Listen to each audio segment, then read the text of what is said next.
Hi guys, welcome back to another reaction video and thoughts here on Our Eyes Your Eyes. I'm ready, as always, to watch, in this case, episode 20 of Vinland Saga Season 2. But before starting this video, as always, I wanted to remind you to subscribe to the channel, click on the notification bell, leave a like to support me. Exactly, keep doing as you're doing right now. Thank you so much for the support.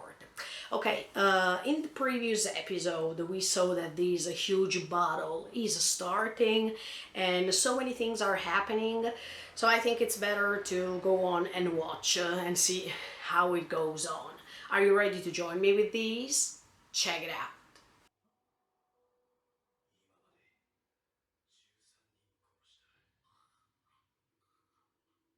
Who's this person?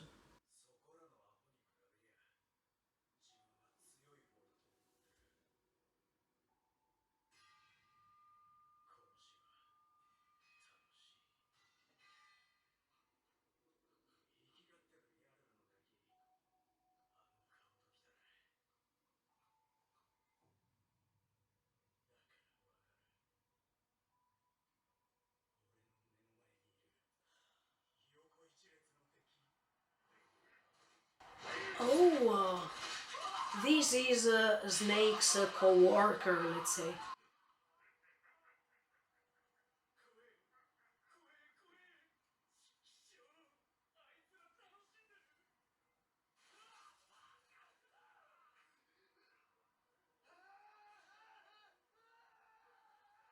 Yeah, that's how Vikings are. They enjoy doing this for because of their beliefs.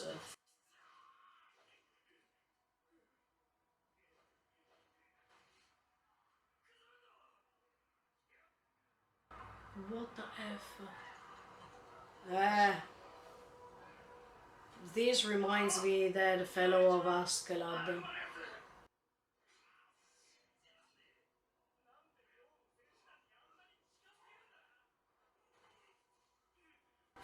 Uh-oh. Who did that? Snake? Okay.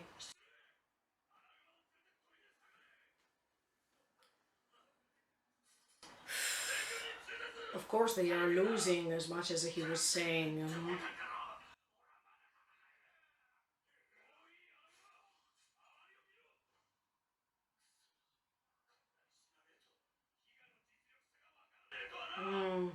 Yeah.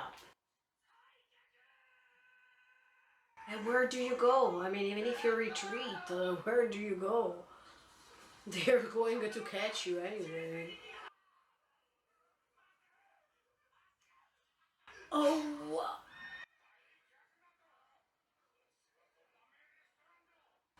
But they are objective.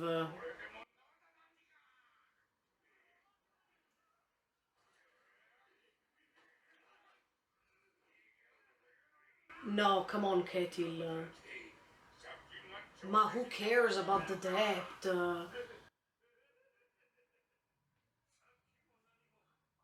In fact,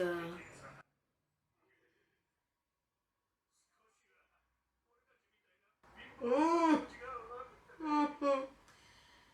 What goes around comes around.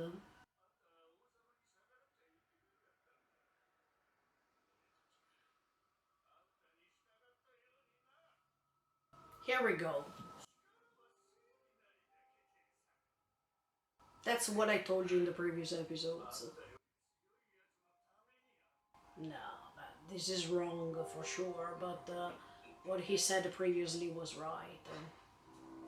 That they were following him just because he gave them something.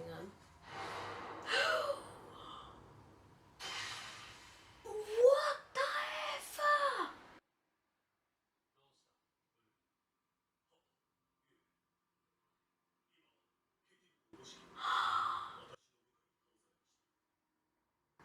What the F?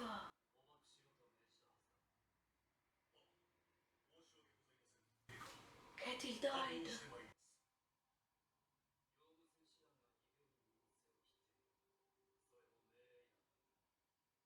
But you're not doing anything to stop them. Oh, Torgil arrived. If he knows that his father was killed. No F way, no, come on.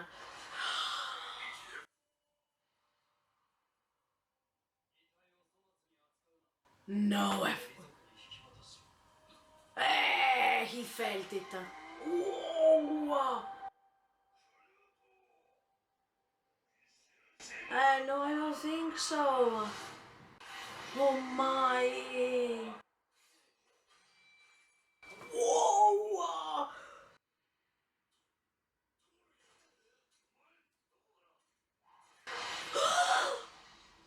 Oh no. For a second I thought that he caught his head for real.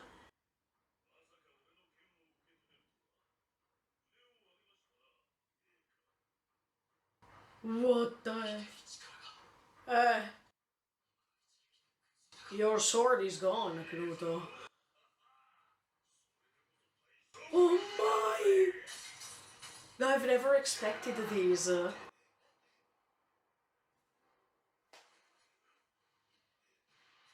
No way!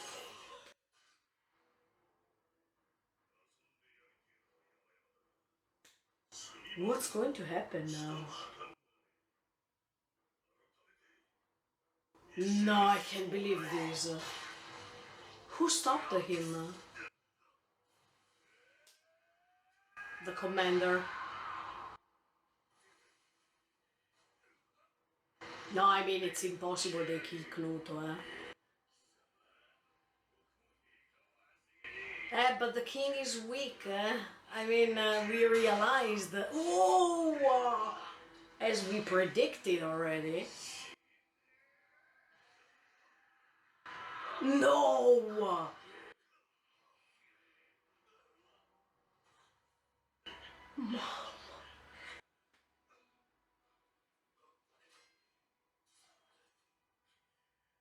But Knuto is not running away. No, no. I mean, he's not going away, so... Oh wow, Torgi is by himself now. No, what the F?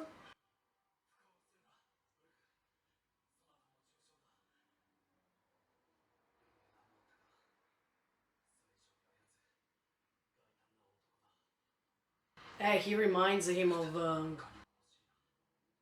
Eh?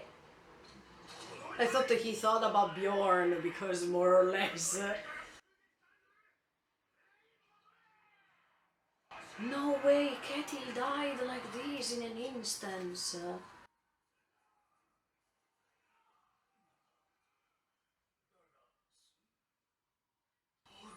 Yes.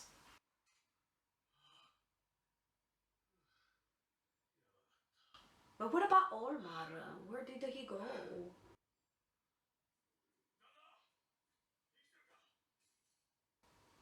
I don't think so.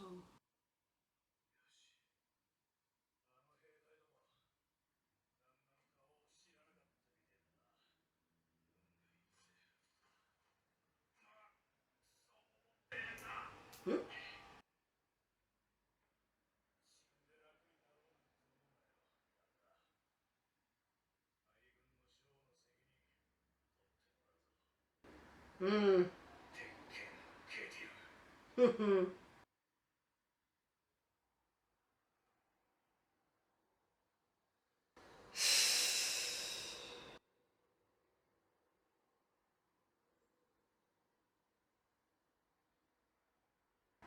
Yeah, Thorfinn. Ah, okay, that's Arnheid.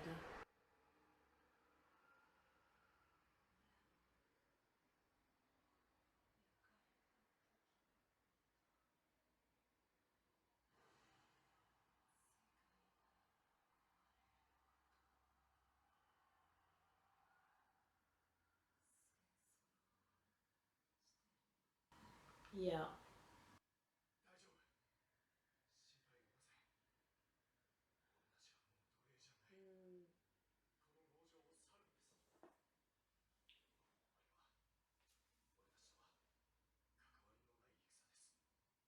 Anyway, you are involved anyway, I think.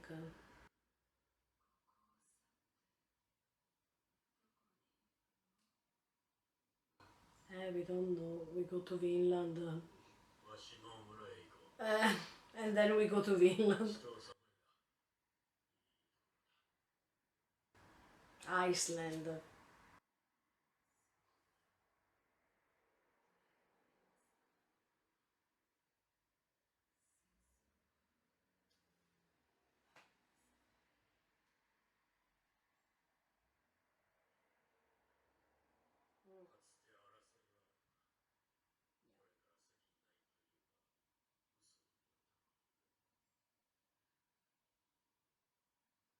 That's pure honesty.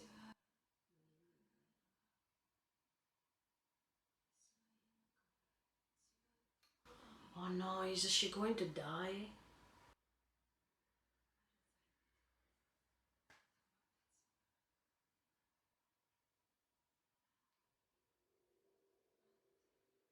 Not yet, Arnheid, come on.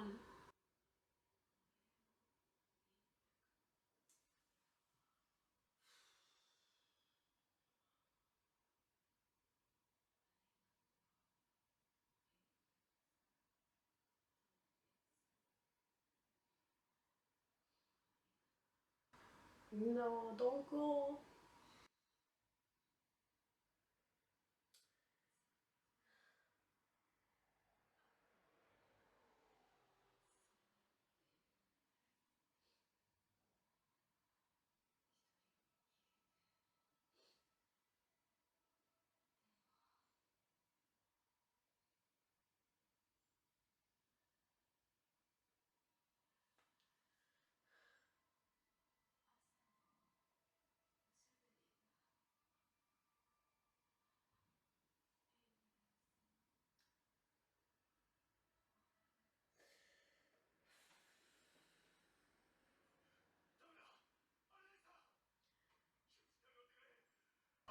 Oh my, she's going.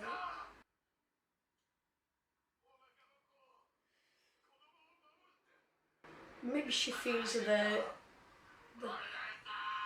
child is gone too.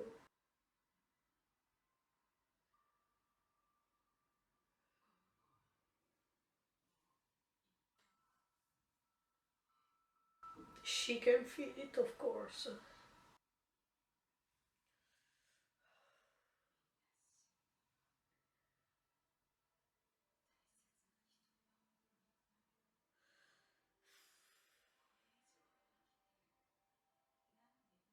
Thorfinn, answer please. You know the answer, I guess. Thorfinn, say something. It's your time.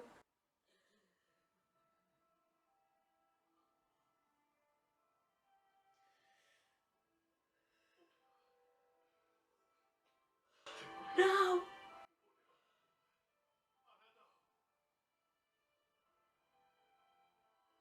He's going to confess it.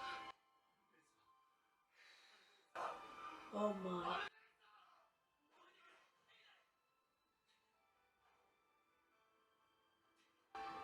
I think. Can you imagine if Thorfinn can save her?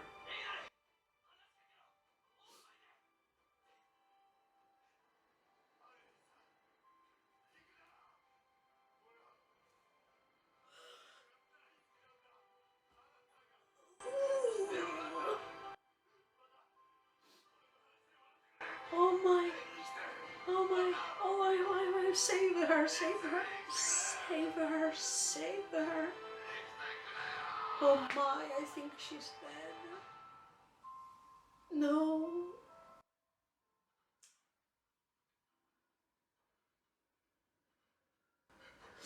She's gone. Right? She's gone. She's gone.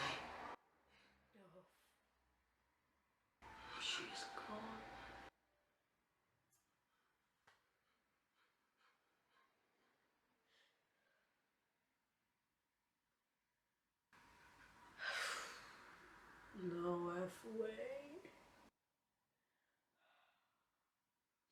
Einar, keep calm and don't do reckless things, huh? I mean,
it's like as if we are seeing a Thor's now.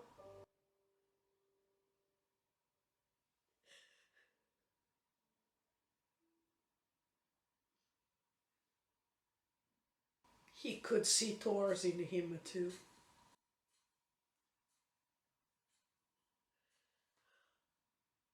That's a snake.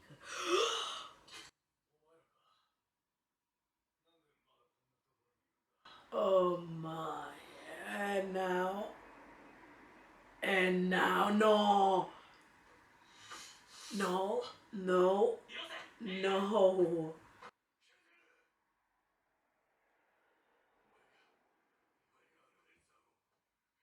No. Einar. No. Einar. No. Yeah, exactly. Exactly. No! No, Einar.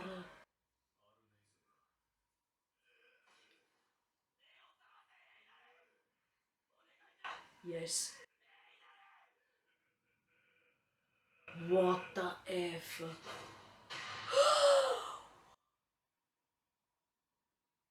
But that was necessary to open his eyes. I mean, he didn't want it to be violent, okay? I mean, it's better if you cry. It's better if you process the pain.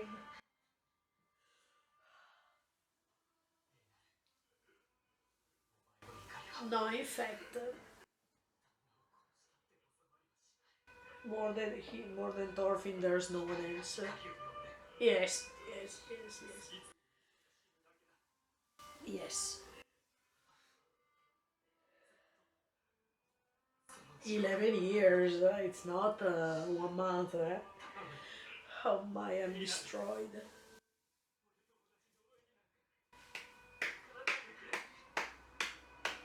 Standing ovation for Thorfinn here. Yes.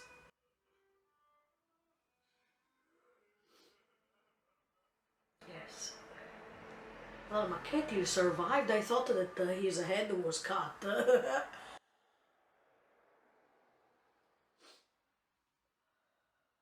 I need some tissues, but I have them over there.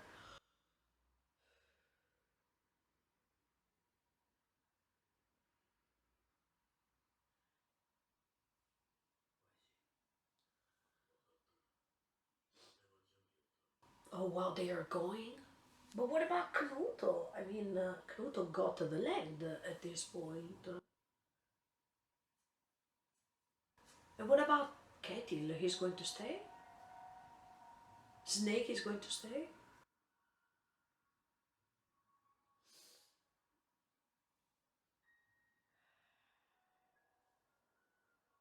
The same ocean as in season 1.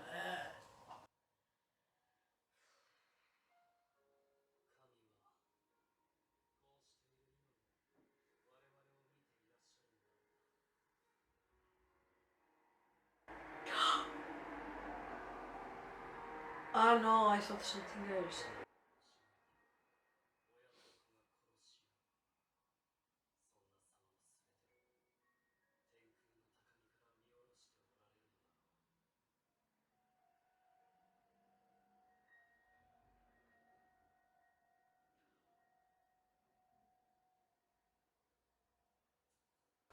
Oh.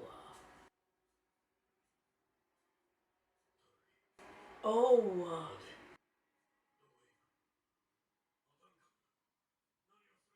No, trust him. I trusted him.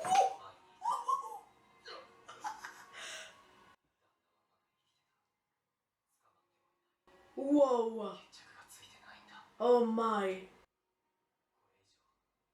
Yes, yes, yes. Let's trust Thorfinn. No.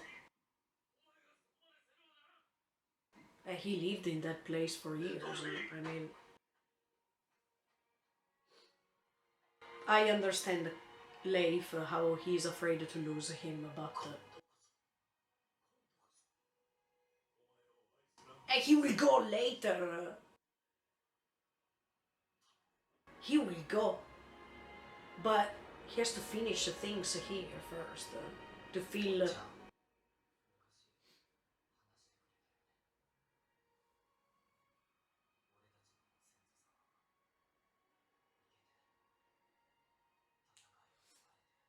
Yeah.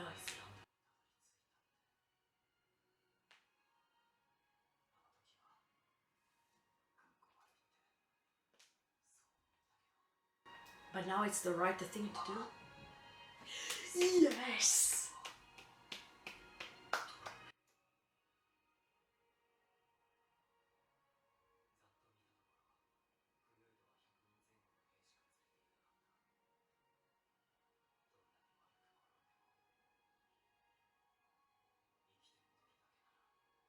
He will, he will, I'm sure that he will trust him now more than ever.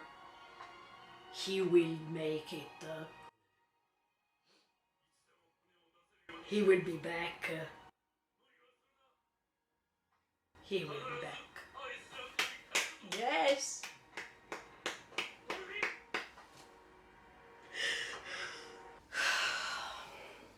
Wow, I finally used the tissues because this episode was a pure pain. Yes, that is even the title of the episode itself. This story is absolutely amazing. I don't even find other adjectives to describe how I feel right now. It's really, really intense, and yeah, it's really hard to explain how I feel right now. This episode showed us so many things that be patient, guys, because I don't have a schedule of things to say as always, and I just go with the flow. I just go with my emotions on, and I wanted to talk about different things, and sometimes I go back talking about what I wanted to tell you before. I mean, it's a mixture of feelings that are conveyed through thoughts, and that's why I usually don't call the videos reviews, because they are not reviews, they are thoughts, and sometimes the thoughts don't have logical structure.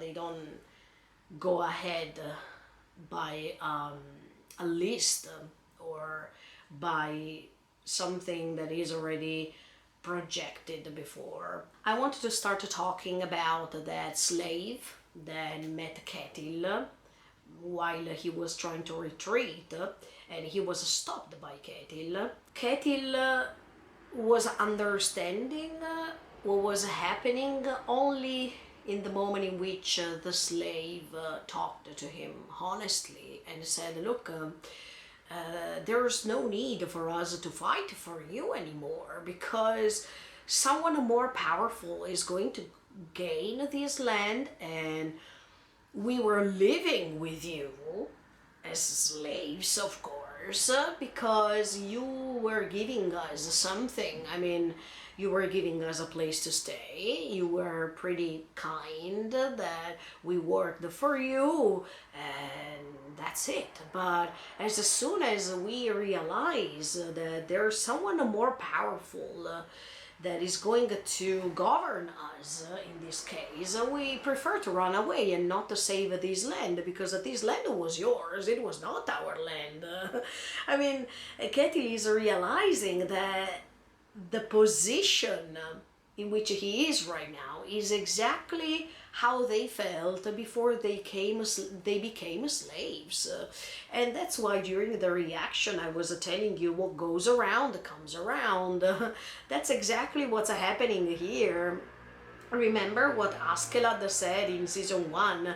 At a certain point, someone more powerful is going to come and dethrone you by being more powerful. And that's exactly what happens here. And that's also why I was telling you that in this season 2, somehow Askeladd didn't die. I mean, I hoped this too, to tell you honestly. I mean, as soon as the season 1 ended, I was like, oh, I hoped to see Askeladd more, right? But this character is still so vivid, even in season 2, that I'm not disappointed at all. I think that they went on with actions, with consequences, with speeches, with thoughts that they remind that character anyway. So it's like as if that death was not a real death. It's like I felt for Thor's. I mean, I felt the same for him, because even if he died in the first episodes of season 1, at the end of the day, Thor's is still vivid, he's still alive, even in this season. And that makes you understand that no matter the fact that they physically died, they can still give you something, and you still remember them through the words said by others, and through the actions made by others, through the thoughts and memories that other people collected about them, that they are still alive. And this is so amazing. I really love the choice of the mangaka to keep these two important characters alive. Not just for Thorfinn, but even for us viewers, that we can match certain scenes with the season 1, with some speeches that they were made in season 1, etc., etc. So what this slave is saying is totally true. You think you are powerful for a certain period of time, but you should be aware of the fact that if you want to rule on others, suddenly someone will come to replace you. You are not immortal, you're not almighty, you don't have that power that no one can't defeat, right? So now Ketil has a vision of things. Do you remember how powerful he was when he chose Einar, for example, as a slave? He said, oh, come to my farm and work for me. And Einar at that time was saying, okay. He didn't even have the right to say no, or to go against him, or whatever, right? You could see definitely the roles that they were enrolling at the beginning of the season, but life tells you that everything changes, that there's no guarantee that things will go on the same. But powerful people don't think that this change is possible. They don't think that this thing will happen, right? Until it comes. But when it comes, it's too late, because they awake because of what's happening around them, but it's too late because they lost the chance to understand these earlier, when it was a time to think about these, when they were buying these slaves, when everything was going around money, right? And these transactions of money that made them become so powerful. I think that Yeah, Ketil realized in that moment how fragile he became in an instant, because Ketil had the power to rule on that land, and when he left, he was so convinced about the place he was living. But as soon as he came back, it's like as if that beautiful environment, that dream that he created, was just a nightmare, because not only he was faking about his own identity, but also because everything was collapsing in front of his eyes, and he was feeling powerless because someone more important, someone, let's say, stronger than him, was approaching, and he was not ready, because he has never imagined something like this. When he was under Harald, I mean Knut's brother, everything was fine, because Harald didn't have the intention to conquer lands like these, and or even if he had that intention, he was kept being quiet as soon as he was receiving some gifts from him. But Ketil didn't imagine, didn't understand that everyone is different. So he expected to have the same treatment from Knuto, but this didn't happen, and he saw his life completely destroyed in an instant, because when things change, they are not predictable, and they can change even in 1 second. You're not ready for the change unless you want to change, and when someone else makes you change, that's something that you didn't pay attention. I mean, you didn't imagine, oh, this might happen suddenly. No, we don't understand these kind of things. That's our limit. We think that only we can change our destiny, but something is interfering in our life, telling us that something can change, and you don't have the power to control these kind of things. That's why I'm saying that even powerful people who don't believe that their power is going to end sooner or later, they don't believe it's true, because they think they can control everything. That's not true. Some things can happen that can prove them wrong, and it doesn't matter if it's Ketil, if it's Knuto, everyone is involved. There's no one who can always succeed. There are even moments of a failure, there are even moments of downs that we can't control, and we just have to live them to understand that life, it's not just good things, but even bad experiences happening. And failure is one of the most common experiences that all of us have, right?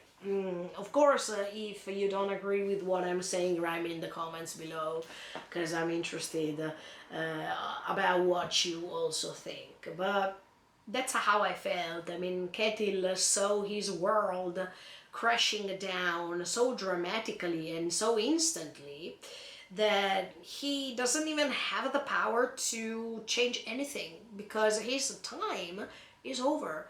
His lies were just creating this punishment for him. I mean, based on the lies, he created these role, these status, and what goes around comes around. That's the perfect way of saying things like this. That means what you do, it doesn't matter if it's something positive or negative, then it's going back at you somehow in the same way. So if you spreaded lies throughout your life, then the karma is going to repay you in the same way. That means doing wrong things, or something is happening to you that reminds you that you built your life through lies, and these lies created something that actually should have not existed, because they were lies, they were not the true things. So as soon as you were able to create a fake environment, something is happening suddenly that is going to delete this imaginary world that you have created, and brings you back to life, brings you back to reality as it is. Ketil is not strong. Ketil doesn't have people who want to stay there anymore, because they are slaves. They prefer to run away. They don't belong to that land, so why should they fight for it? I mean, I understand Ketil because that was his land. I understand maybe his sons because that's their land. But all these slaves who were forced to fight for him and for his land are saying, why are we going to fight now? I mean, that's not our land. We worked here as for slaves, and now it's time to run away. Now it's time for us to be free once for all and to choose for our destiny instead of being forced to fight for something that it's not ours. I even didn't like the moment in which Ketil was threatening this slave once again to force him to stay because he was talking about the debt that he had towards him and whatsoever. That's pretty stupid. I mean, it's ridiculous that Ketil and the people like Ketil sometimes use those strategies to keep people around them based on threatening.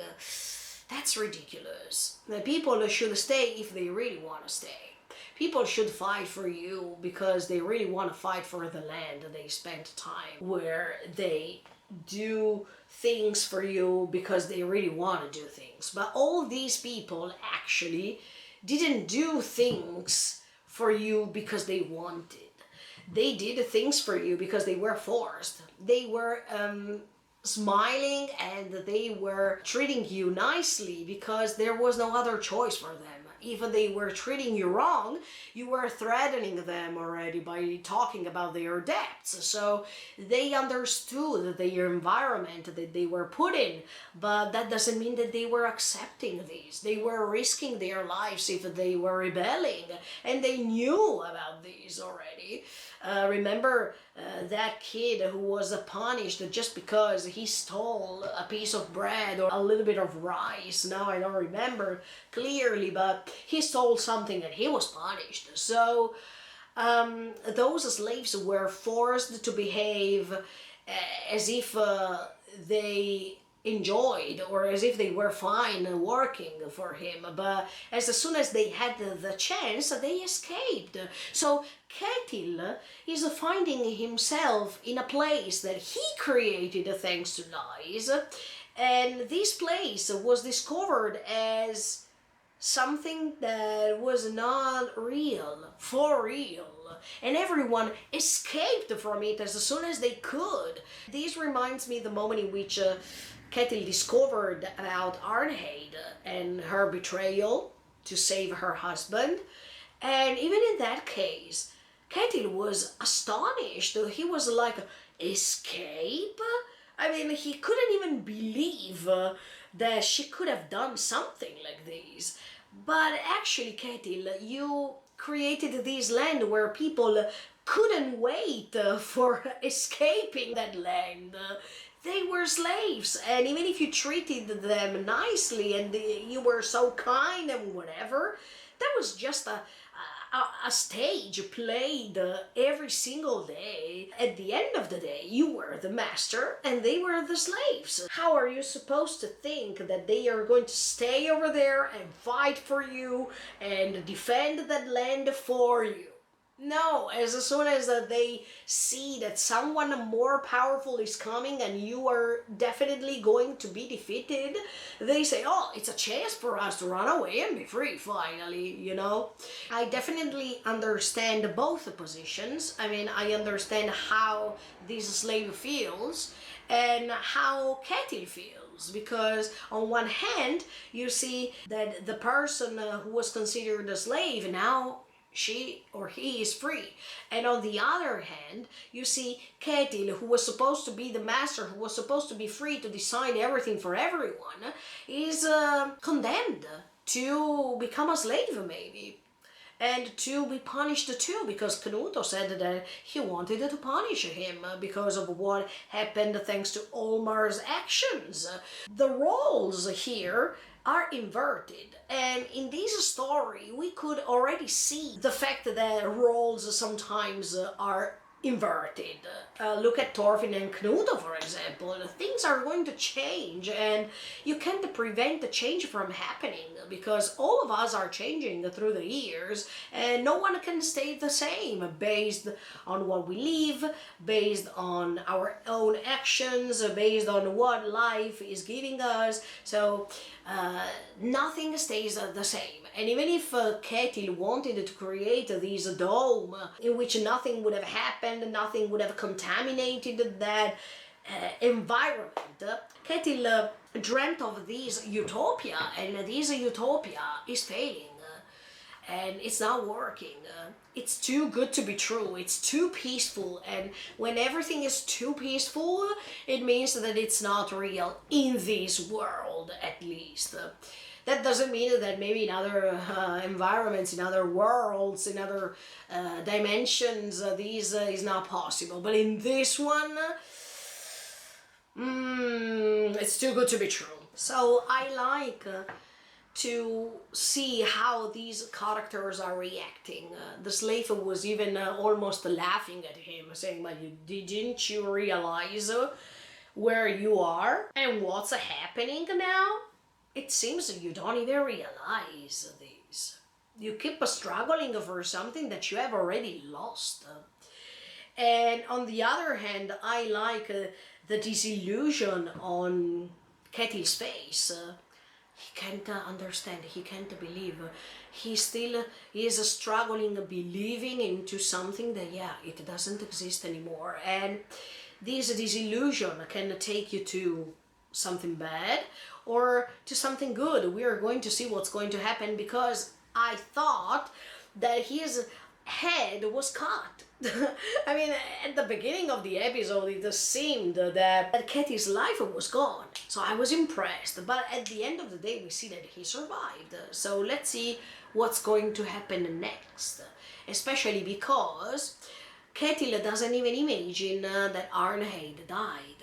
And once he will realize that, it will seem as if his world is completely gone. Because we know that Arnheid for him was the last hope, or let's say the last person who could have understood him. But I feel everything as for a punishment for the actions of these characters. I mean, Ketil beated her so much that he killed her in that moment of rage. And at the same time, that was the right person for him. I mean, the person who could have understood him for real. And at the same time, in that moment, he was playing the role of the master who can beat someone, but now he was beaten hard too. So what goes around comes around, yes, even in this case. He thought that he could control everything, but now everything is fading away from his hands, and it's always the same problem. I mean, these things are going to be repeated over and over and over and over again, endlessly, unfortunately, because of the place we live in and the rules that they were made in the place we live in. I mean, there are certain things of society that will never change, unfortunately, and that's why we will never be able to cut the ties. Talking about Arnheid, yeah, actually it happened what I didn't want that happened. That means she definitely kept the promise she made to Gardar. I will go back, I will thank all of them, and then I will come back here. That's exactly what she did. And actually she did this after asking Leif if the place they are going now, that means Iceland, is a place where there are no wars, where there are no slaves, etc., etc. But yeah, Leif anticipated her that nothing is guaranteed. And even in the past they had wars and they fought, there were even slaves. I mean, I appreciated Leif's honesty because it was pointless to lie once again to her. Because she was lied already when Ketil probably told her about his past story, even if later he was pretty honest with her, and he also told her that she was the one he could confess all of his past. But anyway, she didn't want to be lied about, hoping for something better and then being once again delusioned by what she was seeing. I really liked when Arnheid was describing how she was feeling and what she was hearing, because when there is a war, the sounds are almost the same. I have never been at war, and I hope that I will never be at one, but I can put myself in the positions of the people who are feeling it every single day. And I think the sounds are resembling something common for them. I mean, the sounds are the same, the anger is the same, the fear is the same, and the bombardments are the same, the screaming are the same. Everything keeps going on in your head, and these sounds will never fade away. So as soon as you hear the same things, I agree with Arnheid, you can't make a mistake about it. I mean, you feel the sound of something that is going to be destroyed. You feel the sound of a fear. You feel the screams. You feel the usual things that you feel at war in a battlefield. And Arnheid is tired of all these. She prefers to go in the afterlife where these kind of things don't happen again, and she prefers to be free from all these instead of surviving, keep going on living, and discover that she can get rid of those sounds, because never say never, it might happen again, even in Iceland, we don't know.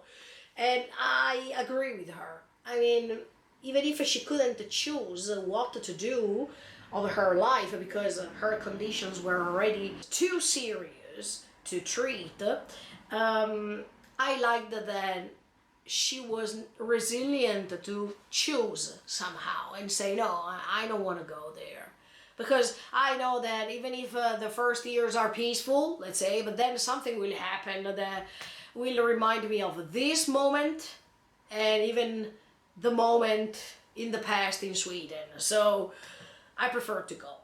And she went on by going in the afterlife peacefully, because she realized that what's waiting for her, it's more beautiful. It's definitely something that every one of us wants to reach. She will rest in peace.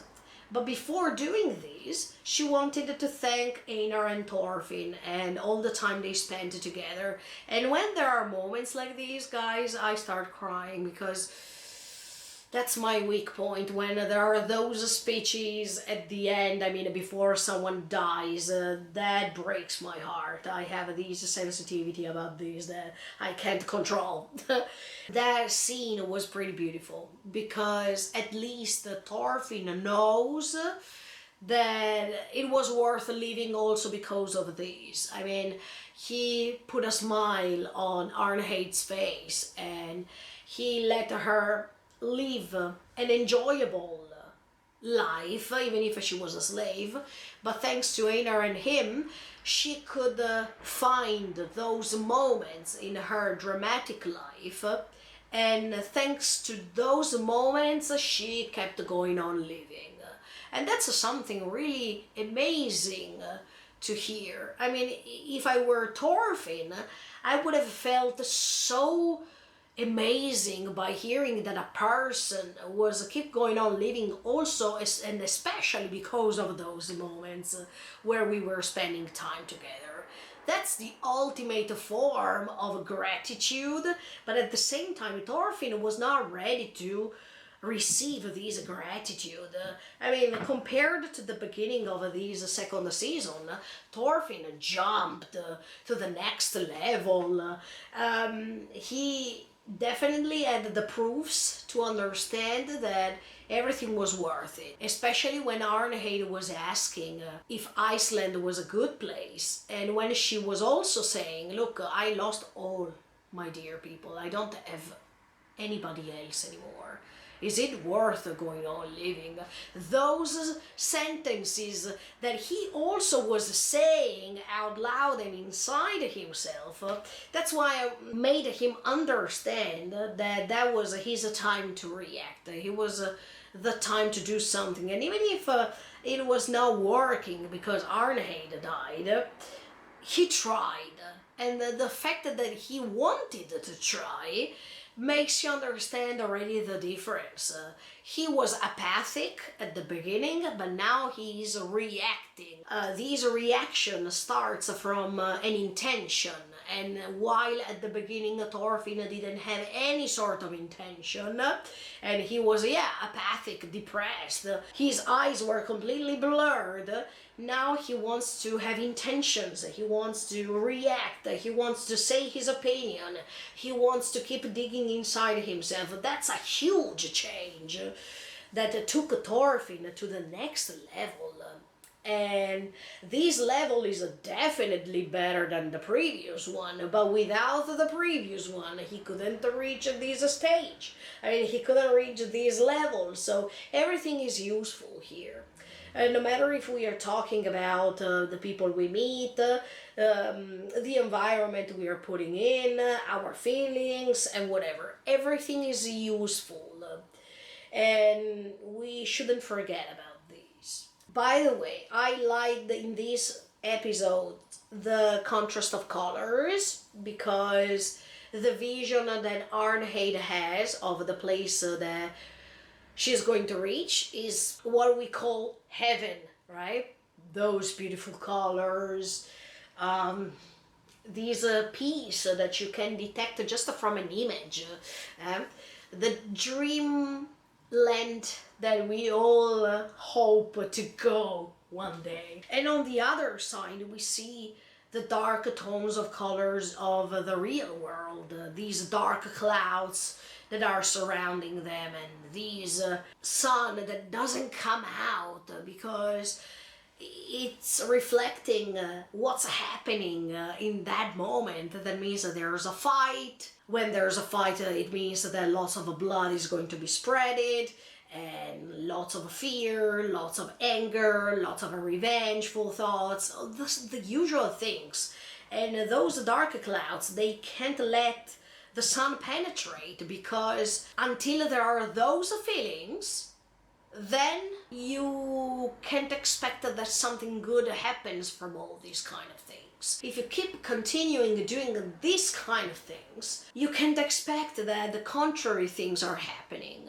It's just a leitmotif, and until there will be this leitmotif, there's no way that things will change. Even if we say good words, but these are just words, and until those words can't be replaced by actions, then it's just a photo. It's meaningless to even think that just thanks to words we can change things. We should even act those words we say. But yeah, I liked this contrast of colors, and I will talk to you about the contrast of colors even later when we analyze another important scene that I could see. But it's regarding the end of the episode, so I keep it in mind for later. In this case, we could see the pain of Einar. Yes, because finally, at least, he had the chance to confess his love to her. And I think that was the proper moment. We don't have enough courage to say certain things before, maybe because we are too embarrassed, maybe because we don't know if we are corresponded, if our feelings are corresponded.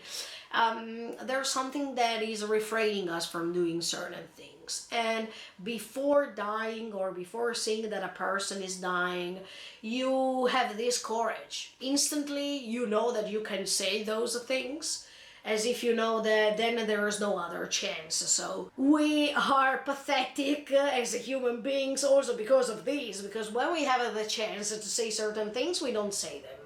And when we know that the last chances are coming, we say them. These missed courage then turns into braveness suddenly. Makes you understand how powerless we are. Yeah, because if we really think we are powerful, we should do the proper things in the right moment, but that's one of our limits too. We are not so powerful as we think we are, and most of the times we are powerful just because of a status. That's it. But when that status is gone, then we are equal as all the others, and Ketil is a clear demonstration of this, if we talk about the social status. But if we talk about feelings, yeah, unfortunately, we are victims of our feelings, and it doesn't matter of the social status, we are all equal, and that was clearly depicted in this episode. Talking about Einar, yes, I want to say that this character showed us how tragic his life might have been, but at the same time, the way in which Einar is processing this pain, the way in which he's seeing another important person flying away from him, it's tremendous if you think about it, because he lost his dad, he lost his mother, he lost his sister, now he lost even the hope that he had to go ahead, because Arnheid was the engine that helped Einar to dream some other things and to imagine a different life, by not being a slave anymore, by being free, and maybe to rescue her too, and live a life together, etc., etc., etc. So even that engine of new feelings, this new hope, was fading away from him. And even if we know that this is life, we are never used to remember these. I mean, we are not ready. All the times we are not ready to lose someone else. Even if it happened to us previously, there's something that tells us, okay, will be the right time. This time it will not happen. This time I can believe this. And then life is proving you wrong all the times, let's say. And I can feel Einar. Absolutely, I can feel him, because suddenly he has no hope again, and he has to find a new hope.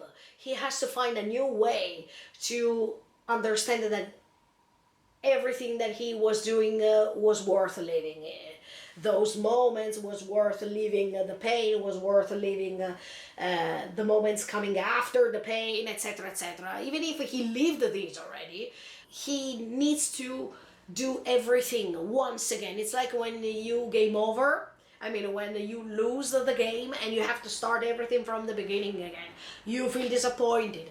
You feel so angry. But then, okay, let's start the game once again. Let's start it from the beginning, and let's hope that this time I will not game over. But it might happen. You never know. Sometimes you can succeed and sometimes you can fail. That's life.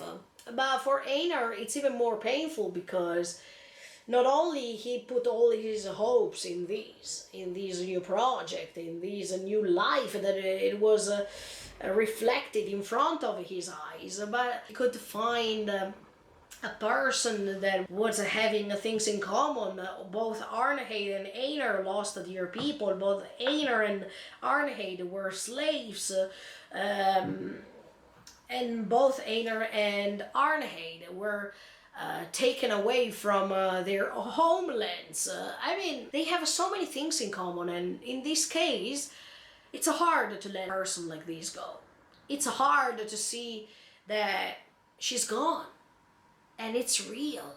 It's not just a matter of different experiences. You go there and I'm going there. No, she's gone. For real. And she can't come back. So for Einar, this is a trauma that comes back over and over and over again. Even the way she was killed and the brutality that was used on her reminds Einar the same brutality that he saw that was used on his mom and his sister. So this trauma that comes back to his mind and doesn't let him be free from it. Because Einar doesn't want to be free just because he's a slave. He wants to be free also from these trauma, from these thoughts that keep coming back in his mind all the times. And that was very well described, the anxiety, the fear that he had while he was losing her, the way in which he was screaming at her to try to revive her, the impossibility, on the contrary, to do anything. The way in which he was feeling powerless because he doesn't have a power to revive people. He doesn't have power with his voice to let her stay. That's something we can't prevent from happening. That's something we can't do. So at the end of the day, when you're a master, when you're a king, yeah, you feel powerful, you feel that everything is under your control and you can rule on other people's lives, but immediately after you realize that power you use can't do anything, especially if a dear person of yours is gone. You are just a puppet of life itself, because life is choosing for you at the end of the day. Yeah, you can make some decisions here and there, but you can't rule on life. You can't rule on all these things that are shocking you and they are creating you certain traumas that you can't defeat. And when Arneheid died, we could see all of these emotions coming out from Einar, from Thorfinn, from everyone. Another person was gone, and the way in which they cried together, that was brilliant, because Einar this time was not alone, was not left aside alone. He was with Thorfinn, and even Thorfinn was crying with him. That was really beautiful, because to share the pain makes the relationship even stronger, makes that relationship so different, makes that relationship become something that you can share, and that experience that you have shared will have such an importance for later. That's why I really hope that Thorfinn and Einar will not separate their ways, but they will stay together. That's exactly what I am thinking for the future of Vinland Saga. I really hope that Einar is not going somewhere else. I hope that he follows Thorfinn to Iceland, and then from Iceland, together with Leif, they will all go to Vinland. That's what I really hope. But by the way, when Einar noticed that Ketil is still alive, he had that instinct prevailing on reason once again. He really wanted to do the same usual things that a person feels when someone is killing someone dear to you. I mean, the first thing first you think is, oh, look, I'm going to kill this person. I mean, I'm going to let him pay for what he did. That's the usual things that we think, and we can't be hypocrite. We think those things. But then something needs to happen, or someone needs to stay by our side to remind us what's going to happen in the case we do those kind of things. And that's the great role of Thorfinn, because if Thorfinn was not there, and if Thorfinn didn't experience what he experienced, those actions would have not been possible. That means to bring Einar back, to understand, to think what he was doing, and to process the pain. That is the most important thing. So when Thorfinn was trying to stop him, he was even punched by Einar, because in that moment Einar couldn't control his feelings. He was blind. He lost his mind completely. So then Thorfinn was forced to punch him, but not because he likes to use violence. anymore, but because there was no other choice. He had to let him wake up and understand what he was trying to do. Because as soon as he was killing Ketil, nothing would have changed. And Thorfinn realized this for sure. This time he made it 100%. That's exactly what Askeladd was waiting, that he could have understood even in season 1, but he didn't have the chance to see how mature Thorfinn became. Even if, we noticed that most of the times Askeladd appeared to advise Thorfinn in a certain way, or to remind him during that awakening episode to climb all these things up and open his eyes. Yes, Askeladd, he finally did it. He found the answer that not only Askeladd was waiting, but even the answer that Thors was waiting for Thorfinn to understand. That means even if you kill him, the pain you feel is not going to be erased. You will never achieve any sort of blessings from it, and you're not going to feel better from it. You will not feel satisfied because anyway that person is gone. And even if you kill that person, that doesn't mean that the person you loved will be back. For Thorfinn, it was nice to say it to Einar, but even to say it out loud for himself once again. This was an important statement. I totally agree with Thorfinn, and I could see that Einar immediately woke up because he understood, even from previous experiences that he had, that no matter what you're trying to do after, it's too late. Those people will never come back. So instead of killing Ketil as for a revenge, it's better to process the pain. It's better to cry out loud, to scream and cry while you remember that person, to process the pain and to share the pain. Because in that moment, not only Einar was crying, but even Thorfinn was crying together with him. So that was a way of saying, look, you're not alone. Look, you're not the only one who suffered from these. We can share the pain, we can share the experience, and we can grow up together by being better. That was amazing as an environment, as a scene. It was priceless. And from those dark clouds that we could see, some rays of light were coming in. And this was pretty meaningful, because when you see pitch dark, remember that if you have the right people next to you, this light can come in. If you're in darkness, you need to remember that there will always be a chance to find the light again. But it depends on a few things. It depends on the fact that you have certain people next to you. It depends if you are strong enough to resist to this instinct that it's trying to prevail, and if you are not ashamed to be helped by others. If you ask help, it's okay. It's pointless that you do reckless things by yourself. Nothing is going to take you to a good path if you decide to continue going on through that path.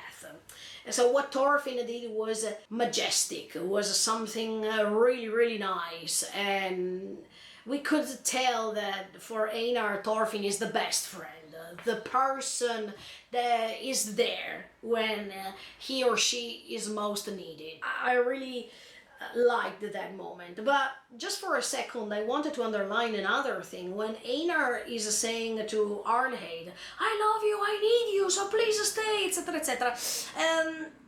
I agree, but at the end of the day, no one needs anybody. We don't need other people in our lives to keep going on surviving. Yes, it's a little bit in contrast with what I told you so far, but it's true anyway. We are born as individuals and we will die as individuals. We were born alone and we will die alone. When he said, oh, I need you, actually, he doesn't need her.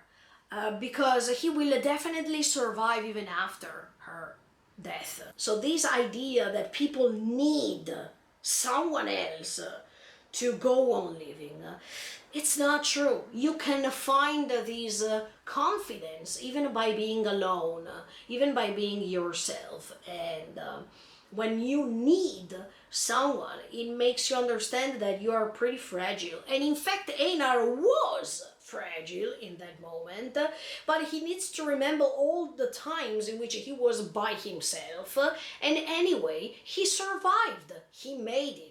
So that's partially true. I understand that when he said I need you, it was sentimentally speaking. I mean, he was saying that he loved her, and that's for sure, but it's like as if he didn't want to get rid of Arnheid, because Arnheid became the sure port, the sure engine that could help him to find new feelings, new adventures, new experiences, something new. Okay, something that was worth living. But it's not true, because even if Arnheid left, he doesn't know what's going to happen next. He doesn't know that maybe he can join a Thorfinn and have such a great experience even after. So it's not necessarily someone who he needed. That was just the moment that made him saying those kind of things. Before reaching the end of the episode, I wanted to go back to the beginning of it, because the beginning of the episode shows you that not only important characters have certain feelings, not only important characters of a Vinland Saga could experience death, pain, fear, revenge, whatever. At the beginning of the episode, we see even these fellow of a snake that is representing his fear. He is describing it clearly. He said, I killed 13 people, and I can see those Vikings who are enjoying doing what they do, and you could even see how his legs were shaking because he didn't know what to do. He was afraid to experience death, and he was afraid of all these other people who were stronger than him. And this makes you understand that when he felt so powerful against the Gardar to punish him and whatever, now he's feeling that fear too. So even in his case, this way in which what goes around comes around. When it's his turn, then one day it can be your turn, and you can't prevent these from happening too. So I really like that in this episode, thanks to pain, the characters are overthinking more about what they did, about what they lost, about what they gained, but then they lost, all these kind of things. Yeah, this fellow of a snake couldn't move his body. And this reminds me, as I was telling you during the reaction, that Askeladd's fellow that was feeling speechless and he couldn't move a finger against Thorkel.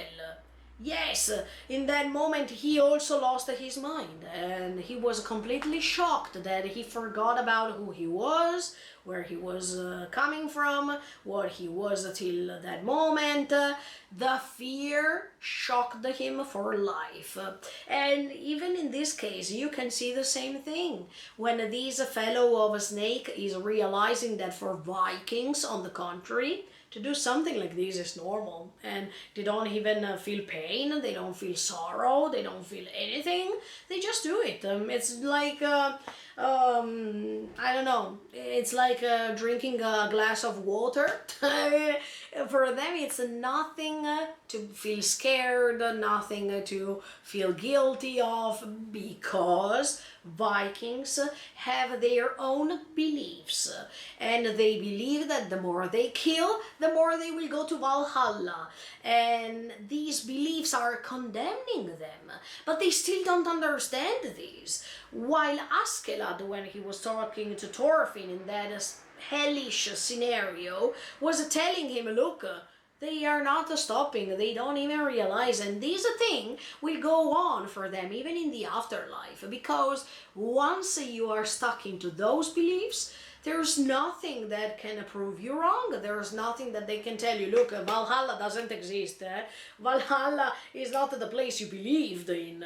Or try to think more about what you're doing without following your beliefs, your faith in everything you believe in, because you are going to waste your life by respecting these rules of your faith, of your beliefs, without even questioning if those things are right to do, if those things are not limiting your life.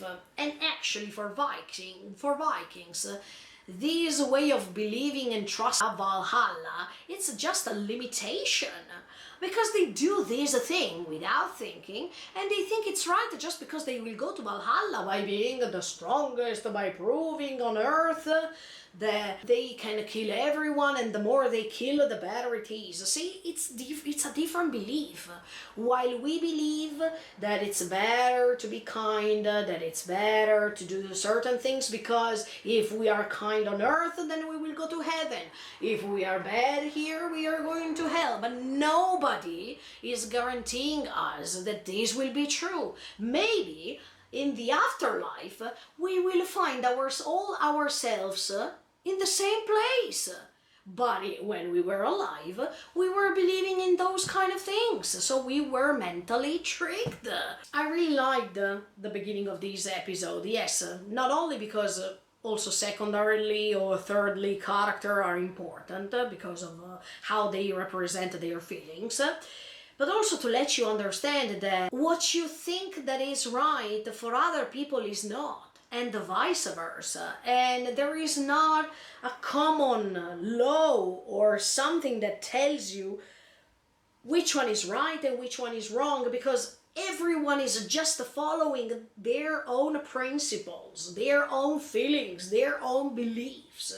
And this reminds me of Shingeki no Kyojin, absolutely. So we needed to see, even in this story, each perspective, each character, and what made these characters become and why. That's really interesting, and that's essential in order to have a certain analysis made of certain episodes like these. Going back to Thorgil, on the other hand, Thorgil tried to fight against Knut. And let me tell you honestly, I was impressed by this, because I didn't imagine that scene was made in that way. I mean, I thought that Knut would have felt protected even behind his back. And this not only is a lack of strategy, but also a metaphor. Because, okay, let's start from the strategical point of view. Strategically speaking, we know that that's Knuto's weak point. Knuto doesn't know anything about how to handle soldiers, how to talk about this kind of strategy to protect the king everywhere he goes, and to have a vision of things militarily speaking. That's why he is always surrounded by people who know these kind of things, because by himself he is not ready to do anything, and we could see it even in this episode. He has a flock, he has the commander of all the forces, the military forces, and whatever. So he is protected by those two figures, but if those two figures move away from him, he is alone, and he doesn't know even how to react. That's why I expected that at least he could have imagined, maybe someone can attack from the backside. No, he was too sure of himself, because he said, look, behind myself there is the sea. Who's going to come from behind to attack me?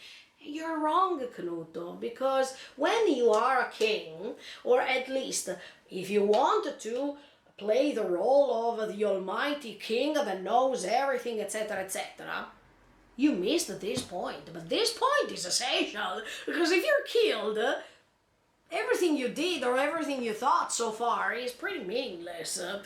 Knuto is weak. Really, really weak, and he's personifying something that It's just made of his convictions.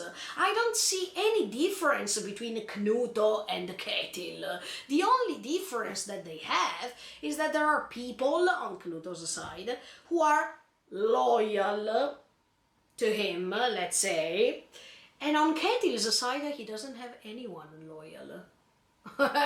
He's completely alone.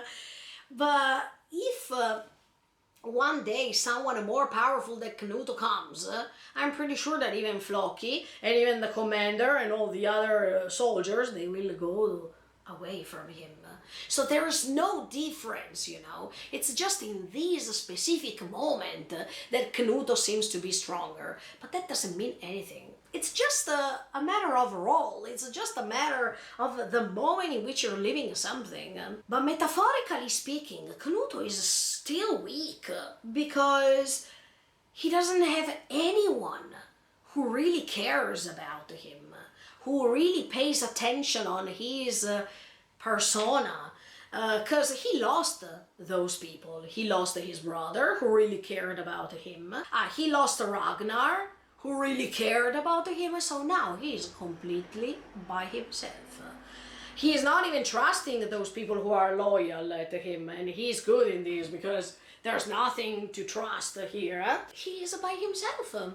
He's alone on all the perspectives. So that's why Thorgil could almost kill him. You could see even how fragile he is while fighting, even if he's a little bit better than before, because he reacted anyway. But his sword was almost broken, his hand was feeling lots of pain. So, as you can see, Knuto is not a king that can fight. He is a king just because of the strategy, mental strategy, that he used so far to trick other people. The substance is none. I mean, there's nothing else. I mean, rather than conquering lands and lands and lands and lands, he has just this utopistic idea or image of this peaceful world. Yeah, I will create this peaceful world where there are no wars, where they are all under me, so I can control all of them. This reminds me of the Mugen Tsukuyomi in Naruto, for example, that even in that case it was completely wrong, you know? Yeah, if I have to define what happened to Knuto, I would say that was pretty sad to watch. Not only because this proves you that life can prove you wrong, Knuto, once again, but if that commander didn't come back, he was over. That was just a matter of luck that the commander realized that something was wrong and he came back to go against Thorgil, even if he lost one eye, just because he was protecting the king. But yeah, as you can see how poor Knuto's character is, because except for this luck that he had throughout all these events, there's nothing left, in my opinion. He's just working on those things because he saw that those things work. You can't expect that all the times they will work. And in fact, sooner or later, even Knuto, I hope he will change. And in fact, now it's time. I mean, the time that we have always waited is coming. That means the meeting between Thorfinn and Knuto. And that's why now I wanted to connect myself to the last scene. Because the last scene is simply amazing, and why I wanted to focus on this scene as for the colors. First of all, because Thorfinn is focusing on the ocean. And you remember the difference of the ocean. This, open a bracket, reminds me of Eren, even in this case, because even Eren had a concept of the ocean that was completely different after. He had this dream to reach the ocean, and he was going to feel happy with his friends, la la la la la, until the moment he reaches with his friends the ocean, and he says after the ocean there is the enemy. and things changed drastically. From Thorfinn's point of view, yeah, things changed, but that hope is still not gone completely. That means even Thorfinn in season 1, when he was a little boy, he was looking at the ocean, and do you remember his eyes? They were like, because he liked the ocean. He wanted to go and explore lands together with his dad and to become his idea of a warrior. But he looked at this ocean that was so beautiful, so crystal clear, and it was a fascinating Thorfinn, because he couldn't even see what was after the horizon. So these dreams inside the Thorfinn's mind, etc., etc. And then, immediately after Thor's death, we see the ocean when Thorfinn is talking to the slave when they are reaching Askelad's village. And he is talking to her, and he can see the ocean, but it's so dark because everything is happening at night. He can't even see the horizon this time because it's pitch dark. And these tones of colors reflect the emotions of the characters, because when Thorfinn was a young boy, he was happy, and he was imagining, and even the ocean was clear, even the ocean was beautiful. Maybe it's also a metaphor of how innocent Thorfinn was, because then he discovered violence, so this innocence is transformed into experience. Things are getting darker because you have a vision of the world that is completely different than what you had when you were a young boy or a young girl. When he's together with that slave, maybe it was just an anticipation, because then everything was going on talking about slaves, even after. So Thorfinn had already an anticipation of what a slave was. And even if at that time he was not focusing on this, I think, and we saw it even in this second season, that he paid attention on that scene later after. But then, now, the ocean is different once again, because it's still dark, because there are these dark clouds appearing in the sky that are reflecting what he feels, but even the environment that he's in. But there are these rays of lights appearing that are touching so delicately the ocean. The ocean is still dark, but there is still this hope that I can fight for the new life that I gained. And maybe this ocean can become clear as before again, where I was hoping to do great things, to reach Vinland, to see this beautiful place. It's like as if it's never too late to keep trying. And there is this new way of seeing Thorfinn, that even Thorfinn himself is understanding, look, now I am a different person. Now I reached a certain knowledge about who I am and what I want to do. I already reached the bottom, so the only things that are happening now can only be beautiful. So let's fight for these beautiful things. You could even see the sky opening more and more and more. I mean, these clouds moving and seeing these sun shining.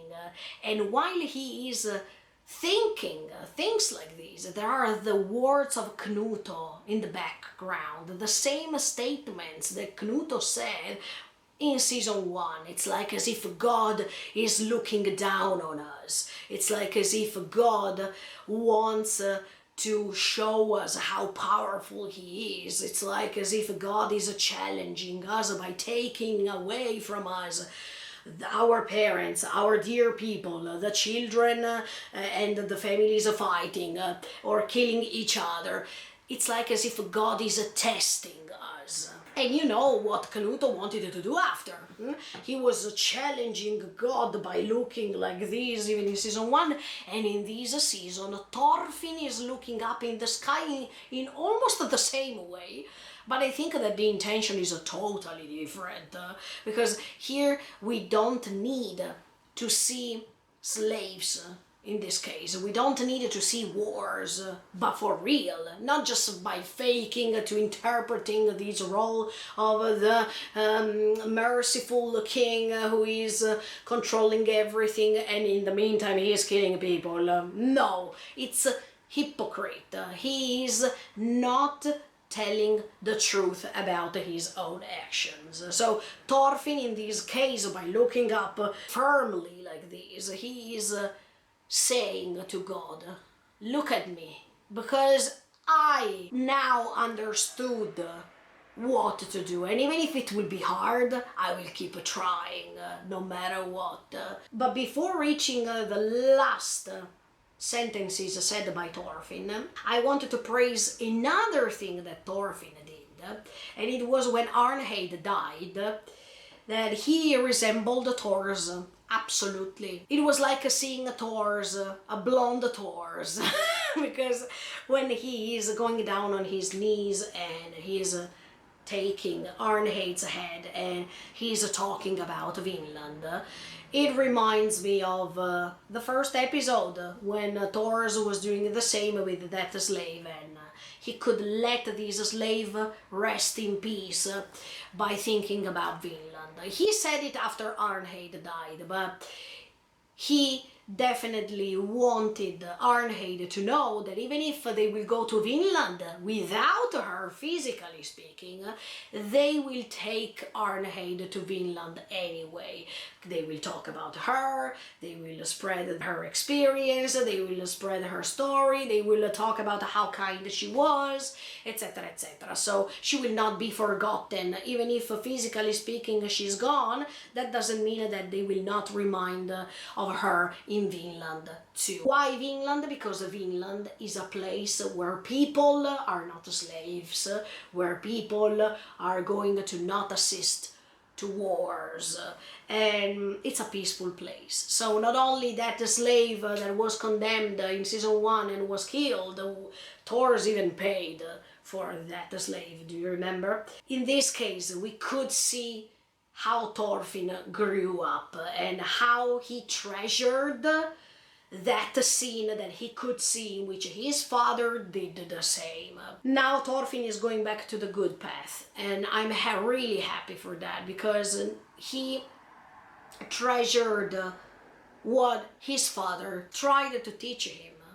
And that was pretty hard to believe in season 1, but he made it. And that scene was memorable because no one has to be slave of anyone. Nobody has to be controlled by anyone. We, at the end of the day, are the same. So why there should be those differences? So he will fight for this. And I trust Thorfinn. I understand Leif's fear because he's scared to lose Thorfinn again, especially now that he found him, and he found him so changed than before. I understand Leif. He doesn't want to let him go because he is scared that if he makes another mistake, there is no chance to find Thorfinn again. But at the same time, I understand Thorfinn and I trust Thorfinn because he can't go away from that environment now. If he moves away, if he escapes, it makes you understand that he didn't learn anything.